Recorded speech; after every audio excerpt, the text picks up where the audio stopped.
Hello and welcome back to the Honor Space and to another edition of Raw out of 10. It's a big show today because we're very close now to Saturday night's main event, and of course not long after that we've got SummerSlam as well. So yeah, there's quite a lot happening in WWE at the moment. So without further ado, let's get straight into things. And we started things off with Brock Lesnar entering the arena to kick off the show, accompanied by Paul Heyman and a swarm of police. Obsession was the theme of the night's opening promo. Heyman called out Femi for being obsessed with Lesnar before admitting the Beast Incarnate was obsessed with the Ruler and facing him inside Hell in a Cell. It's against the backdrop that the Advocate filed a restraining order against Femi, hoping to protect his financial well-being ahead of SummerSlam.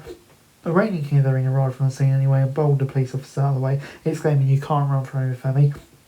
We've heard Lesnar and Heyman side of things before. It'd be more interesting if we heard what Femi thought. This was all about Oba though, who continues to want to call and deliver some great mic work. He was fiery, made his point and had the fans roaring his way as he wrapped things up. Good start. As we then moved on to Io Sky versus Raquel Rodriguez, Sky won the battle, defeating Roxanne in a competitive matchup, but lost the war when Women's World Champion Liv Morgan left her lying ahead of their clash at SummerSlam. Sky overcame a left knee injury, dealt with her by Morgan, and escalated Monday night by Perez to counter a roll-up for win. After the match, she enjoyed a 3-on-1 beatdown, and the Women's IC champ Sol Rucker made a save, or tried to. Raquel caught with a babyface, slams her into the ring post, and John Morgan back in the ring standing tall against her Judgment Day teammates. A decent match with a decent heat beating build down afterwards, which made a quality segment for the top of the Raw Women's division. I'm going to give it a 7 out of 10.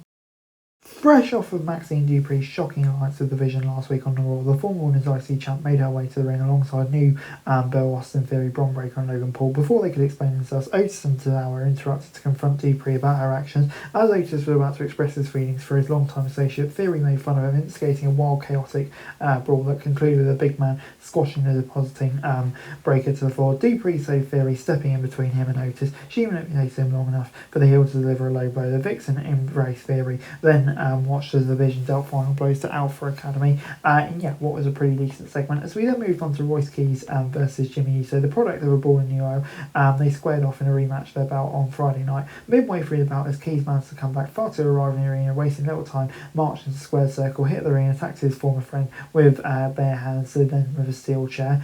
Solo appeared and implored his cousin to stop. He suckered the Samoan werewolf in by claiming he was coming home to the bloodline, only to flatten Uso with a Samoan spike. He fired up on Fatu, but the numbers disadvantage proved too much. Finally, Knight hit the ring to a big ovation, cleared Uso and Fatu. The Megastar pitched a 6-man tag match with Sakura and Keys as his partners against Fatu and Usos at SummerSlam. The match was essentially paint by numbers vision of what we got out of Keys and Uso Friday night, but they both match activities kind of elevated this. Knight, looking to strange an enemy to stand beside him against the bloodline, is a great character development and indicative of how desperate the Megastar is too. So yeah, I'm going to give it a 6 out of 10.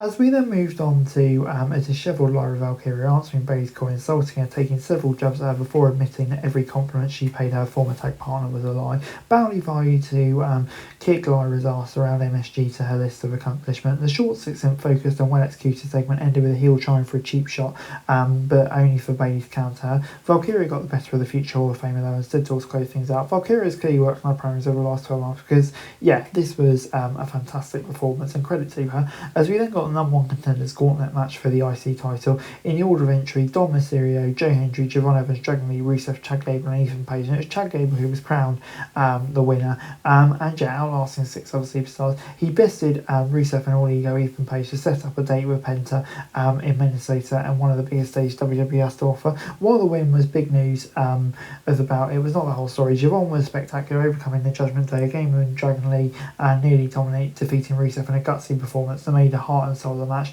A fantastic young performer who continues to impress, and he's destined to be a star, isn't he? But now that Gable v Penta should be a show stealer, and I'm very much looking forward to that match. 7 out of 10. As we then moved on to Seth Rollins and Roman Reigns, there are some certainties in life. Death, taxes, and Rollins beat Reigns every time is what the Visionary said, as they say, inches apart, and they signed a contract. Monday night, however, it was Reigns who masterminded the games and called the Visionary to snap, as he referred to him as number 2, and said he couldn't walk in his shoes despite his workday. Triple H is basically running the damn place. Rollins attacked Reigns, then came back from a Superman punch to drop the world champ pedigree and stomp before standing tall to close out the show. The segment of 5, not long-winded. The champ played mind games with Rollins was a nice touch given how often the scenario is being flipped. Whether he can manage to accomplish that in the middle of their upcoming match while not allowing the architect to affect him though is very much the question. But yeah, it's going to be intriguing to see, isn't it?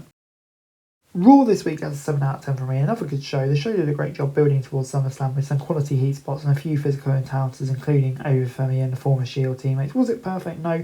Everything else meant something, and to build to something else for a show that's like to get outperformed, obviously with the MLB on, etc., etc. It's a good outing from a company who still needs to convince fans for SummerSlam. But yeah, I thought it was a decent enough show. 7 out of 10. Guys, that's it for this video. Thanks very much for watching. Remember to like, share, subscribe. Follow us on our socials. Link in the description below for daily wrestling news, meme and content. Subscribe to our other channels on screen right now. That'd be greatly appreciated. Thanks very much for watching. Peace out.